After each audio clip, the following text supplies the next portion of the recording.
We continue now at the top of Daf Nun Ches Amud Beis in Meseches Gitin. This is Gittin Daf 58b. On the previous summer, there was machlokus between Rav and Shmuel. Let's say a person first buys it from the Sakari, and then he buys from the original owner. So generally, the sale is void because we say the original owner was coerced. However, according to Rav, if the original owner writes a shtar, that's enough to show that it is a good sale. According to Shmuel, it's not enough to just write a shtar. The original owner has to also take acharayis and say, if that land is taken away from you by one of my creditors, I'm going to reimburse you. And the Gemara says, Tanya Kivase to Shmuel, we have a brisa that supports Shmuel. The brisa says, Rabbi Shimon ben Elazar Omer, Rabbi Shimon ben Elazar says, Lokach mino ish, if a person buys from the wife, the chazer v'lokach mino ish, and then he goes and buys from the husband, mekcho kayim, so then that is considered to be a good sale. However, mino ish, but if he buys from the husband first, the chazer v'lokach mino ish, and then he buys from the wife, mekcho batal, that's not a good sale. That's the same basic logic.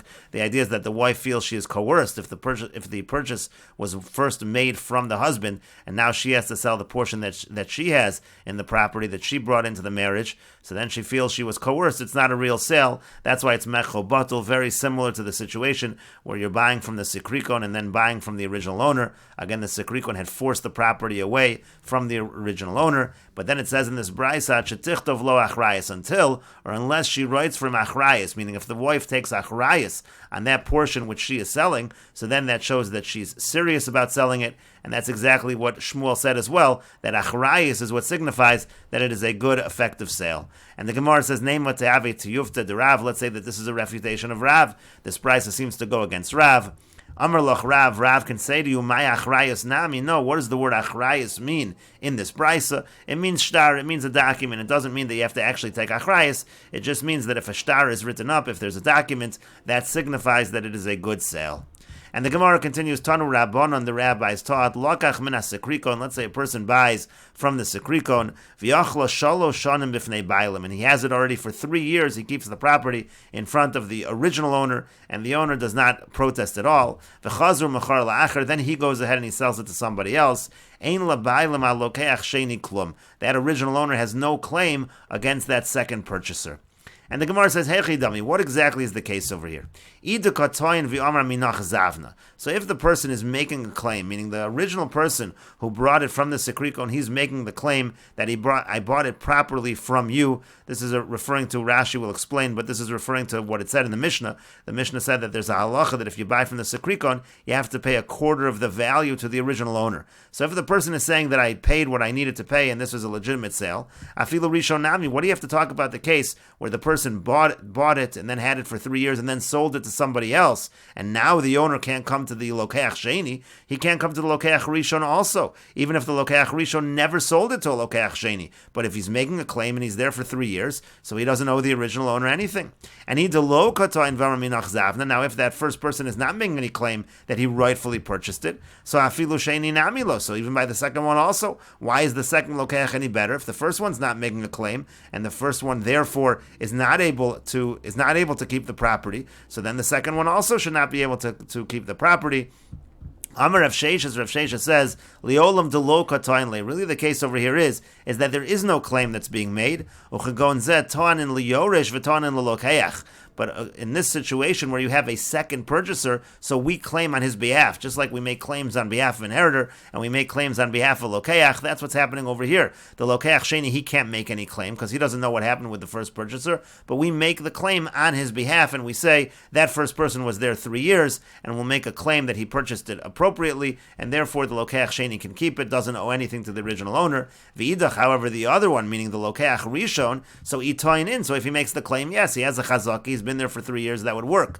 But but if he doesn't make any claim, just having a chazaka without making the claim that you purchased it appropriately, that would not be effective. And Rashi explains, if the second purchaser is making a claim, minoch zavna lokeach rishon, meaning the second lokeach is saying the first lokeach bought it properly, shenasan loch ravia ketakon as bezin, he gave you the quarter of the value as bezin said he has to pay you. Then he added for 3 years. At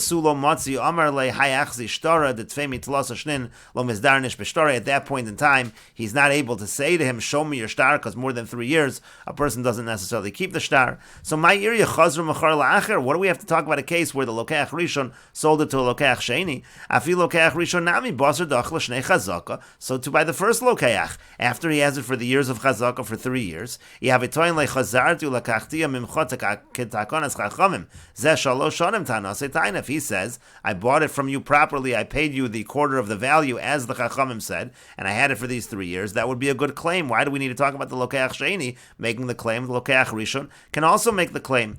And the Gemara then ends up saying, Liolam de lo toinu chagon zed to sikrikon. Really, he never makes the claim. The lokeach sheni has no claim. But in a case like this, toan and liyoresh v'toan and lalokeach, we make the claim on behalf of the yoresh. We make a claim on behalf of the lokeach, meaning halokeach misikrikon v'horisha levana. For example, if a person purchases from the sakari and then he gives it over to his children as an inheritance v'achla gimel shanim and has it 3 years, or machar la'acher v'achla gimel shanim, or again gives it over to somebody else and has it 3 years, ubo bailam lahotzi mimenu. Now the original owner comes and says, I want the property back. And that second purchaser or the yoresh, he doesn't know that he's supposed to make a claim and say that the first person who bought it from you bought it properly. Bezin toanin b'shvil hayoresh. That's the whole point over here. The bezin will make that claim on behalf of the yoresh, uv'shvil halokeach, and on behalf of the lokeach. Even according to the one who says in Baba Basra that we don't make claims on behalf of a yoresh or a lokeach. Taina zu harishon lakha mimcha, this taina that the first person bought it from you, hachamodi. But over here, they would admit, even that mandamar would admit that here we do make such a claim on his behalf. The tanina le, we do claim for him. The stam man dezavan misikrikon, because most people who buy from sikrikon meida yada, they know that they're buying from the sikrikon and they know what the halach is. V'lo shadi zuzi bechti lokeach em lo al pi bailam. They're not going to do that. They're not going to throw away their money for nothing. So it must be that, again, we'll make the claim on his behalf that this was purchased properly. However, v'idach itoin in, meaning avalokeach rishon. Let's say you're talking about the lokeach rishon and not a lokeach sheni. Itoin in, ilo toin anon lo tanin le. If he makes the claim and says I bought it properly, then good. But if not, we don't claim for him. To hayada izavna ilo, he certainly knows whether he bought it properly or not. Visa dezavna have itoin, and if he bought it properly, he paid the original owner what he was supposed to. So he certainly would make the claim. We don't need to make the claim on his behalf. And the Gemara continues, Tanu Rabbanan, the rabbis taught, and this is from the Tosefta, Haba machmas chov machmas anpuris. If somebody comes because of a debt or because of anpuris, we'll see Rashi in a moment, ein bo mishum sikrikon. Those cases is not considered like the law of sikrikon. Ve'anpuris atzma tzricha shetisha shnei masar chodesh. And in the case of anpuris, it has to be there for 12 months. And Rashi explains, Haba machmas chov means as follows. Ovid kochavim haba machmas chov al Yisrael. Let's say an idol worshiper, a non-Jew, comes because he's owed money from a Jew, and therefore he takes away his property. Or machmas anpuris, gezel bialma. Anpuris just means he just takes it for no reason at all. A non-Jew comes and takes away a Jew's property, it's just stealing. Ve'eno masar biyado larog. But the case over here is that when he does take it from the Jew, he's not threatening the Jew that he's going to kill the Jew if the Jew doesn't give him the property. He's just taking it away either as a debt or as he's stealing it from him. But again, he's not doing it in the fashion of the sikrikon, where they did it under the threat of killing the Jew for the property. So ein bo mishum sikrikon. In such a case, you don't have this halacha of the sikrikon, meaning imshab biyado shnei masar chodesh. Let's say he keeps it for 12 months. Lases revia lebailim ketikon chachamim. So again, the halacha was that you have to pay 1/4 of the value to the original owner, according to the takonas chachamim, v'yachzik bekarko, and then you're able to keep the land. Meaning to say, the halacha by the sikrikon was, if somebody buys from the sikrikon and he keeps it for 12 months, he has it for 12 months, so at that point in time, he's allowed to pay off the original owner. He gives the original owner 1/4 of the value. Again, the idea was, the reason why he gives 1/4 of the value is the sikrikon, they took it from the original owner against the original owner's will, and then they would generally sell it cheaper than what it's really worth. It would be about 1/4 cheaper, and so therefore the halacha was, if that person who bought it from the sikrikon has it for 12 months, and the original owner has not found any of the funds to be able to purchase it back, and it's been a year, so then that person who bought it from the sikrikon, he's able to pay that 1/4 of the value to the original owner, and he can keep it. But that halacha doesn't apply by the case of chov and anpurus. Rather, ela machzir lo hakarka bechinam. Still, even though it's been 12 months, he's not able to just give 1/4 of the value and keep it. He has to give back the land for free to the original owner. The gabe sikrikon who dechazru v'nimnu was only by the sikrikon that they voted and they said that this is the halacha. The kevan de gomer ve'akni agav onus misa, because over there already the person gave up the land because he was forced to by the threat of death. Ve'afilu basar de gazer called the katal liktalua mistafile mikama de kame de ektal. Even if you're talking after the point in time, meaning when they made a gezer and they said it, that if you try to kill a Jew, then you're going to be killed, but still, the person is still afraid of the sekrikon, there's still a threat of death. It shows he let the guy keep it for 12 months. He didn't protest. In that case of the sekrikon, again, where there is a threat of death against the original owner, he really gives up on the property. You just have to give the original owner a quarter of the value. Because again, the Rabbanan, they have established that the non-Jew, he sold it to the purchaser for a quarter less, because he got it for free anyway, so he sells it for cheap. But the point is, in the case of Chov and in the case of Anprus, the person, the original owner, never really gave up on the property. Even though it's been 12 months, he just didn't have an opportunity, and so therefore, even though it's been 12 months, there was no opportunity for him to take the property back, and therefore the sale is nothing, and he has to get back the property. That person who bought from the sekrikon has to give him back the property. And then it said, Sricha Shetisha Biad Ovid Kochavim Shnei Masar Chodesh. It has to say 12 months in the hands of the non-Jew. Otherwise, if it's not 12 months, so then the original owner can pay for it. As the Mishnah says, if they have the ability to purchase it, so they come before all other individuals. And this, as the Gemara is about to note, is somewhat of a contradiction, because here you said that there's no halacha by the case of Chov or Anpurus, there's no halacha of sekrikon, which should mean there's no halacha of 12 months. And then it says, V'anpurus atzma tzricha shetisha shnei masar chodesh. There is this halacha of 12 months, that the person does have 12 months, and that's what the Gemara says. V'amr ein ba mishum sekrikon. You just said before that there's no halacha of sekrikon, and now you're talking about the 12-month halacha, which specifically applies by sekrikon. That's what we say by sekrikon, that if it stayed in his possession for 12 months, so then in that situation, the original owner actually does lose out. And the Gemara explains, Hachi Kamar, no, this is what we were saying. Sikrikon atzma tzricha shetisha yud beis chodesh. By sikrikon, meaning not by a case of chov, not by the case of anprus. So then it has to be that the sikrikon has it for 12 months. At that point in time, once it's been 12 months, the original owner hasn't gotten it back. So at that point in time, we say that the law of the sikrikon applies. And if somebody buys it from the sikrikon, he doesn't need to return it to the original owner. He just needs to pay a quarter of the value to the original owner. And the Gemara continues, Amar Rav Yosef. Rav Yosef says, Naktinan, we have a tradition, ein anprus beBavel. There is no anprus in Bavel. Right now the Gemara thinks that means that in Bavel, the non-Jews don't steal the property from the Jews. And the Gemara says, V'kachazin andika, but that's not true. We see that the non-Jews are stealing property from the Jews, even in Bavel. And so the Gemara says, Ela rather say what Rav Yosef means is as follows, Ein din anprus beBavel. The law of anprus does not apply in Bavel. Again, what is the law of anprus? That's what we said above, that if you have a situation where the non-Jew steals the property from the Jew, and then let's say the non-Jew sells it to another Jew, the Jew has to give that property back to the original owner. That's the halach of anprus, but that doesn't apply in Bavel. In Bavel, he doesn't have to return it to the original owner. My time, and what's the reason? Kevon deika beidavar, because since there's a regional court in Bavel, v'lo azil, and the person, the original owner, didn't go and complain, v'lo azil kabil ema chulei achel. So you see from the fact that he didn't go and make a claim, that shows that he was mochel, he really did give up on the property, and therefore in that case we don't have the law of anprus. The person who purchases the property is allowed to keep the property. And the Gemara continues, Gidol bar Riloi, kabil ara b'taskum ibnei bago. Gidol bar Riloi accepted to pay the land tax on behalf of some of the residents of the valley which he lived in. Aktim v'yoyev zuzeh detlos shenin, but he went ahead and he paid the tax for 3 years. Instead of just paying the tax of 1 year, he paid the tax of 3 years, and he wanted to collect the produce from their property for 3 years. L'sof asam ravasa kamai. In the end, after the first year, the original owners returned. Amrulei, they said to him, they said to Gidol, Shasa Kamaisa, do you have to chalt? That first year of taxes that you paid, whatever produce you consumed, you're allowed to keep that. But Hashta, but now going forward, Anon Yahavinan, Anon Achlinan, we're going to pay the tax and we want to consume the produce from this land. Now he wanted to get paid back because he had paid the next 2 years of taxes and he wasn't going to get anything in return for it.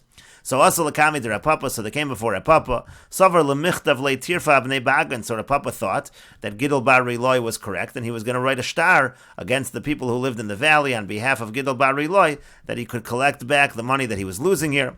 Amar le Rav Huna Breder Rav Yoshua Rav Papa. Rav Huna Breder Rav Yoshua said to Rav Papa, Imkain, if that's the case of Sisa Sikrikon, you're treating this like a case of Sikrikon, and it's not really a case of Sikrikon. We'll take a look at Rashi in a moment. Elamar Rav Huna Breder Rav Yoshua, rather Rav Huna Breder Rav Yoshua said, Hiniach Ma'osav al Karen Hatzvi, he placed his money on the horn of a deer, meaning he put his money at risk, and he lost his money. He's not necessarily going to be reimbursed in such a situation.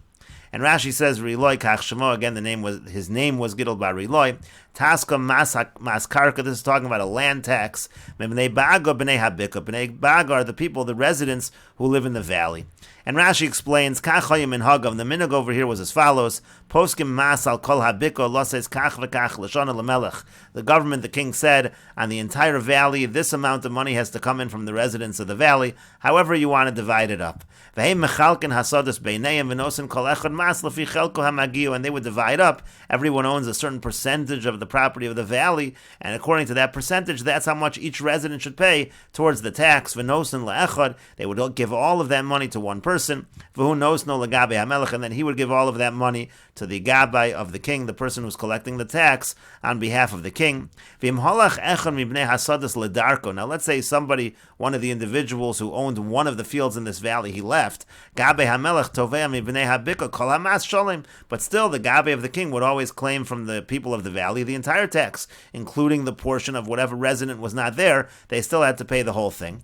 And that's what happened over here. You had these owners of this particular land. They left. They weren't around. Now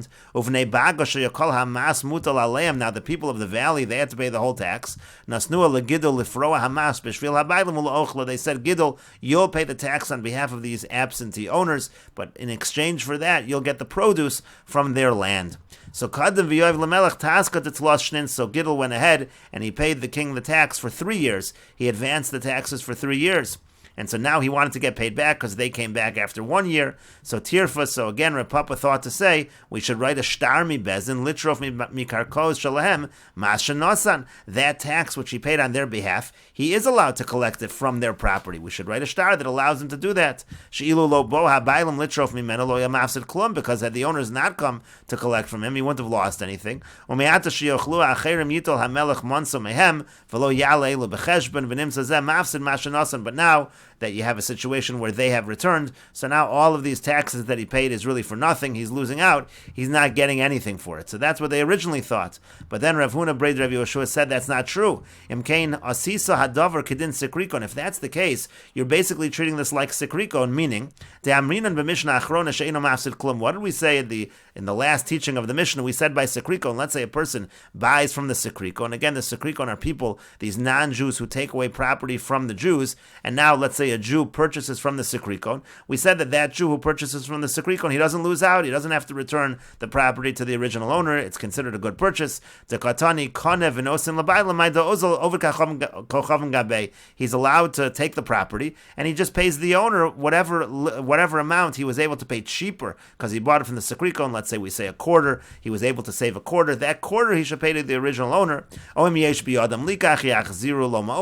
say the original owner has the money, so they can return his money to him. He's not going to lose out. The original owner can purchase it back from him, but he's not going to lose any money. And here also that's what you're saying. You're basically saying that Gidol Bar Riloi paid the taxes to the king, and so that's essentially the equivalent of purchasing a property from a sikrikon, and he's not going to lose out over here. He gets to be reimbursed. V'gavi kula, he can collect everything that he paid. But he said that's not true over here. Over here, it's not a case of sikrikon. The king is only really claiming the tax over here. It's not a case where the king confiscated any property. Because of this debt that was given over, he shouldn't have went ahead and advanced 3 years worth of the taxes. That's his own risk in this case. He took a risk by doing that. It's not really the halacha of sikrikon over here, and therefore he's not entitled to reimbursement. And the Gemara continues at the 2 dots. The Mishnah said, Zu Mishnah Rishona, this was the original ruling of the Bezdin, but Bezdin Shalacharei Namru, but the later Bezdin, they said, Halokech min sikrikon, if someone buys from the sikrikon, no sein labaylim revia, he has to give to the owners 1/4. And the Gemara says, Amar Rav says, Revia Bakarka means 1/4 of the land, O Revia Bamos, or 1/4 of the money that was paid. Shmuel Amar, and Shmuel says Revia Bakarka means a quarter of the land, Shehein Shlish B'mos, which is actually a third of the money which was paid. And the Gemara says, B'mai Kamiflagi, what's the machlokus over here? Mar Savar Nechi Revia Zavan, one holds that he was able to purchase it with a discount of a quarter. Umar Savar Nechi Chumsha Zavan, and the other one says that the discount was 1/5. And Rashi explains, Amarav Revia Bakarka o Revia Bamos means O Yiten Lebailim Revia Mos Shanasan Laovid Kochavim. Whatever amount that he paid to the non-Jew, what he paid to the Sekrikon, he has to give a quarter of that to the original Bailim. O Yiten Lo Karka Shave Revia Hamos, or give him land that's equal to this quarter of the money. Imlocha B'mana, meaning as follows. Let's say he purchased it from the non-Jew for 1 mana. So no sin lo Revia Mana, he has to give a quarter of a mana to the original owner. O Min Akarka Atzmo Shave Revia Mana, or he gives from the land itself the equivalent of a quarter of a mana. Now, how much would that be? Dahainu chamishas shebekarka. That would actually be 1/5 of the land. The idea over here is as follows. This land he bought from 1 mana, so he got a discount of a quarter, meaning it was really worth a mana and a quarter. And so therefore he's going to give either a quarter of a mana to the original owner, or he's going to give that value of a quarter of a mana in terms of land, which would actually be 1/5 of the land. If the owners want land. To Kasava Rav, because Rav essentially holds Nechi Chumsha Zavan, that it was at a discount of 1/5, meaning the land was really worth a mana and a quarter of a mana, and he was able to buy it for only a mana, so now he pays a quarter of a mana to the original owner. Nechi Chumsha Zavan min Ovid Kochavim, he bought it from the non-Jew at a discount of 1/5. Shave Chamesh Bi'arba, meaning it was worth 5 and he bought it for 4. Hilkach Yoiv Le Revia Mana, that's why he gives him again a quarter of a mana. O Chamisha Sakarka, or 1/5 of the land, that's the equivalent of Revia Mana. Dahainu Revia Mana, that's the same as a Revia Mana, that's the same as a quarter of a mana. Sha'akarka haniknas mitzikrikon b'mana shava chameshes Revia. The point is, according to Rav, if you purchase land from Sekrikon for 1 mana, it was actually worth a mana plus another quarter of a mana. Shmuel Amar Revia Hakarka Atzmo Nosin Lo. Now Shmuel says, no, what we mean to say is 1/4 of the land he pays him. O Shlish Mana, it's actually a third of a mana that he pays. To Savar Shmuel, because Shmuel holds Nechi Riva Zavan, that he actually buys it with a discount of a quarter, meaning Shava Arba Lokach B'Shalosh. If it was worth 4, he bought it for 3, and so therefore that's essentially 1/3 that he's going to pay him. Hilkach Sada Zu Shalokach B'Mana Shava Arba Shlishi Mana. So in this situation over here, where he bought the field for 1 mana, it's actually worth 4/3 of a mana. And the Gemara continues, Meisvei, we have a question from the following brisa. This is from the Tosefta. Zu Mishnah Rishona. Again, this is the teaching of the original Bezdin, but Bezdin Shalacharei Amr, but the later Bezdin said, Halokech min Sikrikon, if somebody buys from the Sikrikon, no sein lebailim Revia, he gives to the owners a quarter. V'yad bailim al halyona, and the original owner, they have the upper hand. Ratzu bekarka notlin, ratzu b'mos. Notlin, if they want, they could take land, or if they want, they could take money.